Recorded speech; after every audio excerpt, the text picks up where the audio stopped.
Abstract. O abstract a gente já viu na aula passada, mas só relembrando, o que vai acontecer na hora em que você definir que um determinado método é abstrato? Você vai obrigatoriamente ter de implementar esse método na subclasse concreta da classe onde esse método foi definido.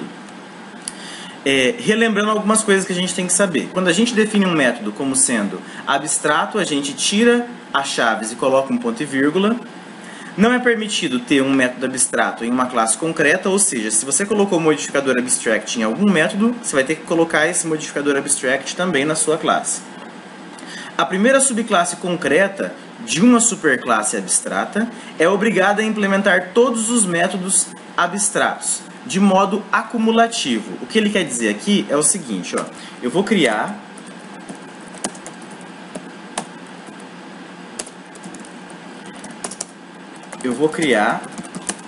uma classe aqui chamada Pi, uma classe abstrata, que vai ter um método abstrato chamado método 1.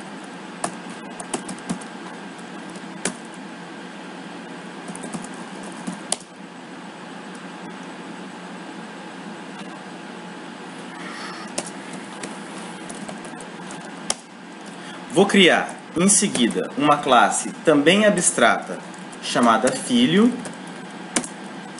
que vai ser subclasse de Pi, que vai ter um método chamado método 2.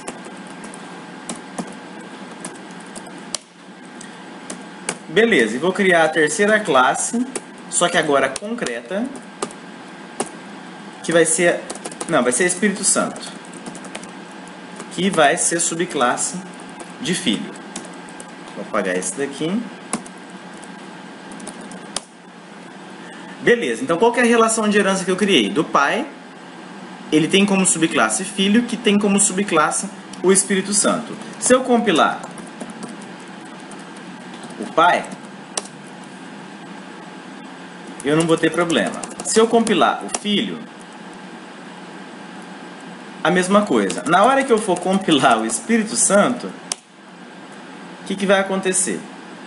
Ó, ele vai dizer que Espírito Santo não é abstrato, mentira, é assim.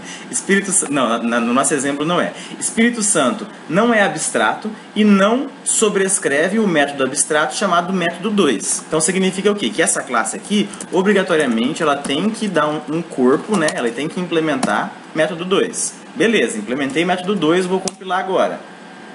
A hora que eu tento implementar Espírito Santo, que ele vai falar a mesma mensagem, porém agora se referindo ao método 1 em Pi. Então, ou seja, tudo aquilo que tiver entre a superclasse abstrata e a primeira classe concreta, de modo acumulativo, tem que ir sendo implementado. Aqui, então, para isso compilar, eu vou ter que implementar também um método concreto chamado método 1. E aí sim, eu tenho a compilação do Espírito Santo.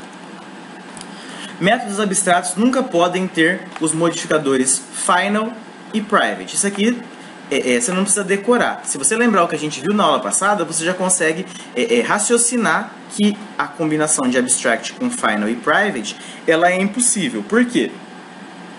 Abstract significa que ela vai precisar, idealmente, ela vai precisar ser sobrescrita. Final diz que esse método não pode ser sobrescrito. Então aí a gente já vê uma incoerência lógica. Private. A gente viu na aula passada que quando você aplica um modificador private a um método, significa que na herança, além de outras coisas, significa que na herança esse método não vai poder ser sobrescrito.